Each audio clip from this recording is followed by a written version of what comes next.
जय गुरु बाबा। संध्या 6:15 हमार संदेश में अपना स्वागत बा। मैं हूं कुमार।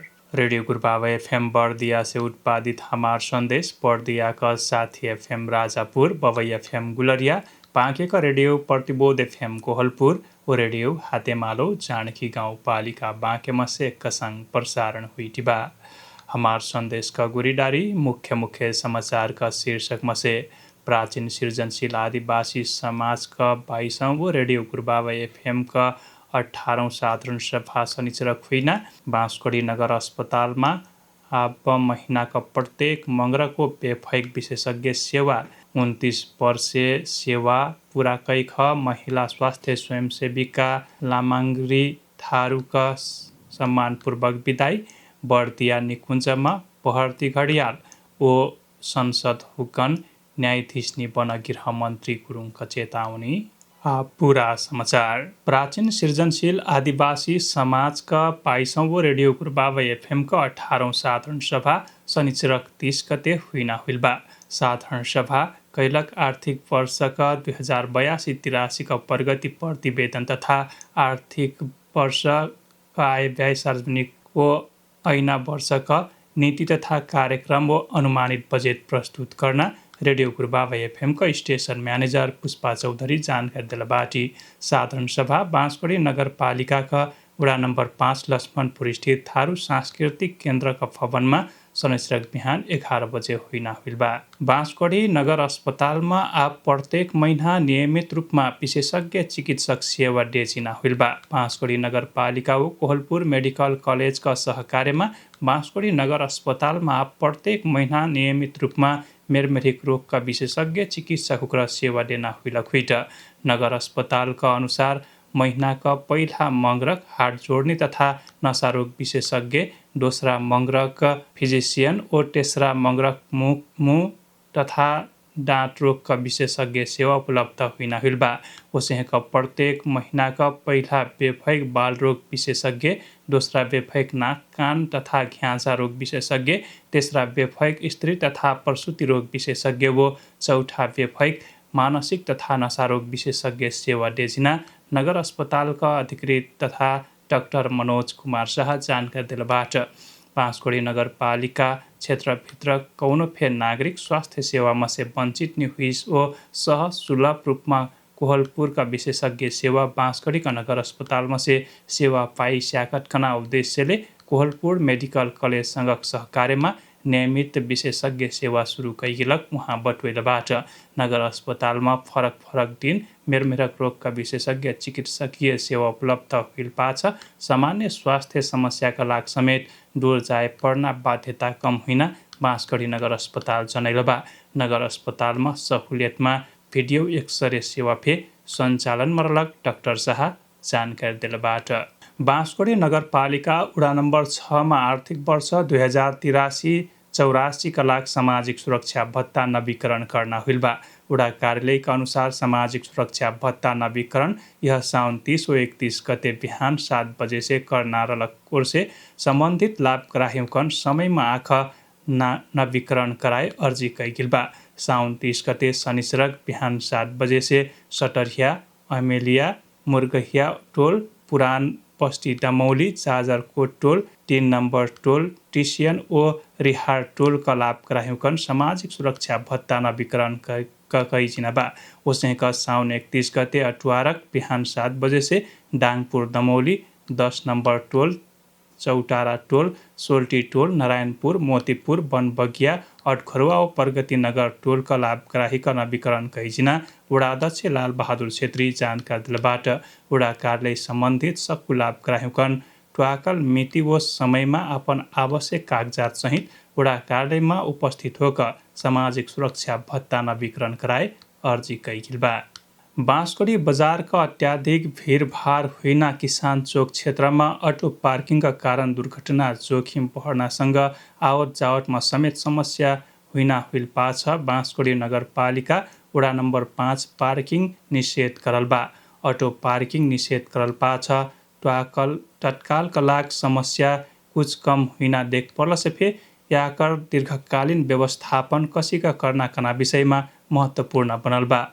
अटो पार्किङका व्यवस्थापन तथा बजार क्षेत्रहन व्यवस्थित बनेना योजनाका विषयमा हाम्रो बाँसकोटी नगरपालिका वडा नम्बर 5 का वडा अध्यक्ष दहुवा थारू से बात बटुल बाटी।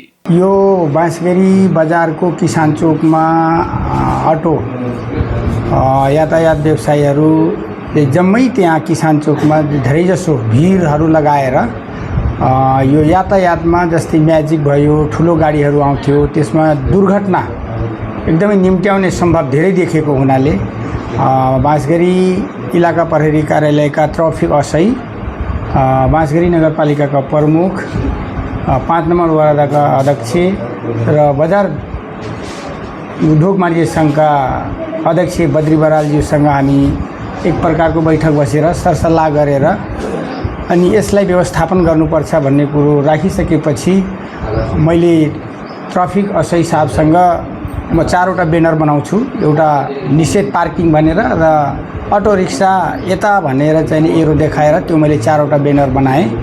4वटा ब्यानर बनाइसकेपछि कहाँ राख्ने भन्ने कुरा छलफल हुँदाखेरि सामुदायिक पुस्तकालयको दक्षिणपट्टि एउटा सानो फिल्ड छ, त्यही फिल्डमा राख्ने भनेर कुरोकानी भइसकेपछि त्यहाँ जाने बाटो थिएन।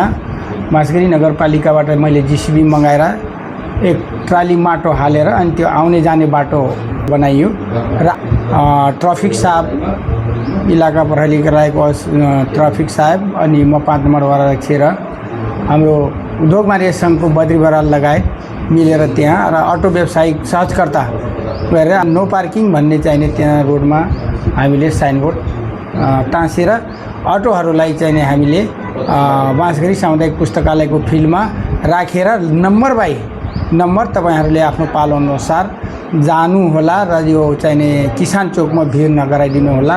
भोलि बिहान दुर्घटनाको ठुलो सम्भावना हुन्छ भनेर त्यो कार्य गरेको हो। अब जुन व्यवस्थापनको लागि एउटा ठाउँ पनि देखाइदिनु भएको छ उहाँलाई। हजुर। तर अब उहाँहरूले त्यो ठाउँमा हजुर अब गर्न मान्नु भएन, फेरि उही बाटोमा राख्ने भयो भने अब के गर्नुहुन्छ, कसरी जानुहुन्छ? अब यसको लागि त सबभन्दा हामीले हाम्रो अब यातायातको ट्राफिक सही साहब हो, उहाँलाई हामीले अब मान्दैनन् भने नो पार्किङको ठाउँमा उहाँहरूले जबरजस्ती गर्नुभयो भने उहाँको नीति नियम के छ है, चाहिने उहाँले चाहिने नमानेको ठाउँमा निषेध पार्क भनिसकेपछि उहाँले पक्कै पनि एउटा चुट्का काट्नुहुनेछ जरिवाना अनुसारको। नो पार्किङ भनिसकेपछि यो कि त हामीले त्यसको विकल्प देखाउँदैन थियौँ भने हामी काट्न पाउँदैनौँ जरिवाना, जबकि हामीले विकल्प छ तपाईँहरू त्यहाँ राख्नुहोस् ठाउँ देखाइदिएपछि पनि मान्नु भएन भने हाम्रो ट्राफिक साहबले जरिवाना पक्कै काट्नुहुन्छ त्यसको लागि। अब त्यो व्यवस्थापन गरिराख्दा अब आगामी दिनहरूमा अझै व्यवस्थित गर्नलाई के गर्नुहुन्छ, कसरी जानुहुन्छ? अब अझै व्यवस्थित गर्नको लागि त एउटा वडामा थोरै बजेटको कारणले वडाले मात्रै समन्वय गरेर सक्दैन, त्यसकारण यसको लागि म विशेष गरेर नगर प्रमुखसँग बैठक बसेर यसको छलफल गरेर अझै योभन्दा राम्रो पार्किङको व्यवस्था, जस्तै अब पानी पऱ्यो भने हिलो हुन सक्ला त्यसको लागि ग्रेभलको व्यवस्था दिनु पर्यो र आज जातको लागि अझै पनि जस्तै लाइसेन्स छैन होइन, मात्रै किनेर बिना लाइसेन्सको चलाछ, भोलि बिहान त दुर्घटना पऱ्यो भने त बिना लाइसेन्सको गाडी त चलाउन मिल्दैन नि सर। त्यस कारणले त्यो लाइसेन्स पनि बनाउने र दर्ता नभएका अटो व्यवसायहरूलाई दर्ता गर्न पनि लगाउने र क्रमबद्ध अनुसार उहाँहरूलाई पालै पालो गरेर चलाउने भनेर एउटा अटो व्यवसायिक सहजकर्ताहरूलाई पनि दर्ता भइसकेपछि उहाँहरूले त्यही अनुसारको आफ्नो गर्नु हुनेछ। अनि यो अटोलाई मात्र के अरू पनि छ यो नो पार्किङ भने? अब यस्तो सर, हाललाई हामीले अब 3 पाङ्ग्रेबाट सुरु गऱ्यौँ र म्याजिकलाई पनि त्यहाँ नभएर एसओएस चोकदेखि यो वडा कार्यालयको बाटो लगेर त्यहाँ झार्ने र त्यहीँ चढाउने त्यही उतार्ने भन्ने कुरो हामीले मोटामोटी रूपमा अब गर्न भनेर उहाँको यातायात व्यवसायीसँग हामीले एक खालको समन्वय नगरेसम्म हामीले म्याजिकलाई एकैचोटि तपाईँहरू पनि यो रुटमा चल्नुहोस् भनेर अलिक गाह्रो भएको हुनाले एकपटक हामी छलफलमा बसिसकेपछि त्यो पनि सञ्चालनमा ल्याउने भन्ने कुरो आज एउटा सूक्ष्म चाहिने अनुसन्धान र चाहिने सरसल्लाह भएको छ। बर्दियाका गुलरिया नगरपालिकामा चितुवाका आक्रमणमा से एकजना घायल हुइबाट गुलरिया नगरपालिका वार्ड नम्बर 3 निवासी रञ्जित गोडियाहना आज बिहान करिब 5:30 बजे वडा नम्बर 1 का क्षेत्रमा चितुवा आक्रमण करलक हो। बिहान कामका सिलसिलामा निक्रलक गोडियाहना बनुवा क्षेत्र आसपासमा से निक्रलक चितुवा आक्रमण करलक स्थानीय बटुइलबाट चितुवाका आक्रमणमा से खैयल गोडियाहना स्थानीयवासी व सुरक्षाकर्मी का सहयोगमा उद्धार गई तत्काल जिल्ला अस्पताल गुलरियामा लैजा गेल रह। हाल गोडियाका जिल्ला अस्पताल गुलरियामा बिरुवा हुइतिरहल बा। बस्ती लग्घ बिहानी चितुवा आक्रमण हुइल पाछ गुलरिया नगरपालिका वार्ड नम्बर 1 व 3 का आसपासका बासिन्दा त्रसित हुइलबाट। राजापुर नगरपालिका 3 का महिला स्वास्थ्य स्वयंसेविका लामकरी थारू करिब 29 वर्षसम्म स्वास्थ्य स्वयंसेविकाका रूपमा सेवा करल पाछ अनिवार्य अवकाश लेल बाटी। उहाँका योगदानका कदर करती राजापुर नगरपालिका 3 का वडा अध्यक्ष प्रसाद थारू डोसल्ला कडर पत्र तथा मयाक चिन्ह देख सम्मानपूर्वक विदाई करबाट लम्बा समय से गाउँ समाजमा महिला स्वास्थ्य स्वयंसेविका का जिम्मेवारी निर्वाह करते अयलक थारू स्वास्थ्य तथा सरसफाई गंभीर जीवको लड़कोरिया महिला का स्वास्थ्य बाल बालिका का हेरचाह तथा गाँव में देख पड़ना मेरमेरिक रोग महामारी से बचना चनचेतना फैलना काम में महत्वपूर्ण भूमिका निर्वाह करली। वडा विदाई कार्यक्रम में वडा अध्यक्ष प्रसाद थारू वहाँ स्वास्थ्य क्षेत्र में पुगैलक योगदान का प्रशंसा करती वहाँ का ऐना दिन सुखद स्वास्थ्य व सफल रहस्कना शुभकामना दिल रह।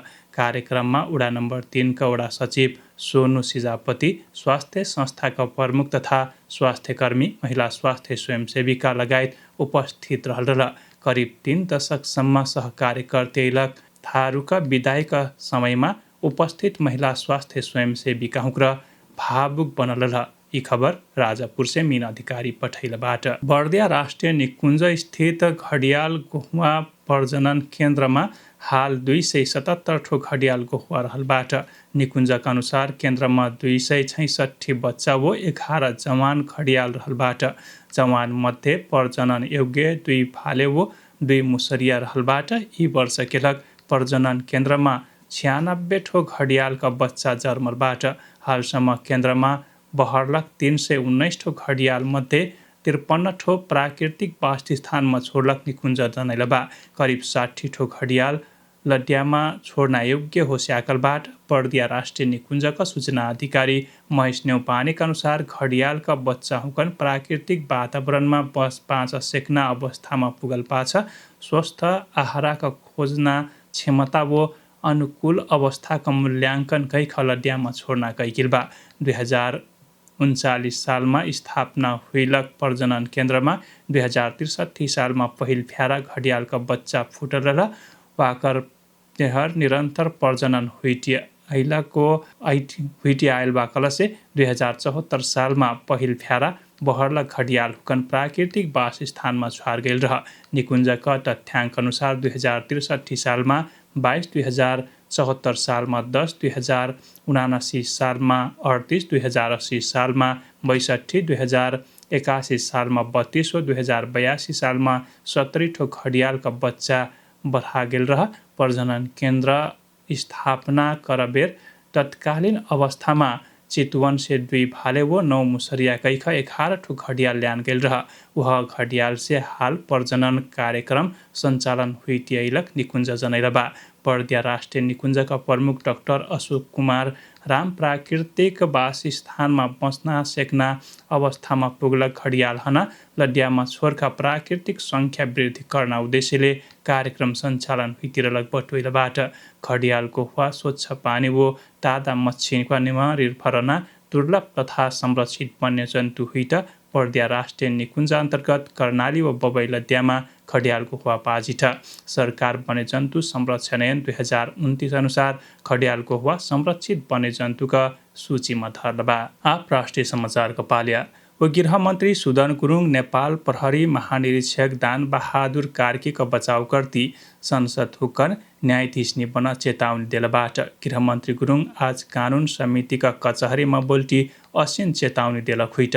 वहाँ उजुरीका फरमा हाम्रा न्यायाधीश बनने मिल्ना समेत बटुइलबाट आरोप चाहिँ हन फेर लागल कटिकी चरित्र हत्या करने पैना समेत पटोइलबाट उहाँ कल यह गृह मन्त्रालयका ध्यान आकर्षण हुइलबा आईजी सहित कर्मचारी सरकारका स्प्रिटमा काम कर खटलबाट तर आरोप पुष्टि नि हुइसम करार करने मिलना पटवैटी गृहमन्त्री गुरुङ यी गम्भीर विषय रलकोर्से अपना कहाँ जाख कहूँ चसिन लगलग समेत पटवैलबाट राष्ट्रिय समाचारसँग हमार सन्देशका समय उराइ लागल बा हमार सन्देश उरैना से पहिला मुख्य सन्देश फेक फ्यारा प्राचीन सृजनशील आदिवासी समाजका 22औं रेडियो गुरुबाबा एफएम का 18औं साधारण सभा शनिचरक 30 गते हुइना हुइलबा ओ गृहमन्त्री सुदन गुरुङ नेपाल प्रहरीका महानिरीक्षक दान बहादुर कार्कीका बचाव कर्ती सांसद हुकन न्यायाधीश निपन चेतावनी दिलबाट लिट अब हमार सन्देश रह काल बिन्हा 7 बजे नेपाली भाषक हमार सन्देश लेखैने बाटी तब सम्मक लाग समाचार कक्षका सक्कु सङ्घर्याउँ र प्राविधिक सङ्घर्या गौरी शङ्कर क्यामरामा रमेशसँग मै हुम कुमार फेबिदा हैटु रेडियो गुरुबाबा एफएम सुन्ती रवि जय गुरुबाबा।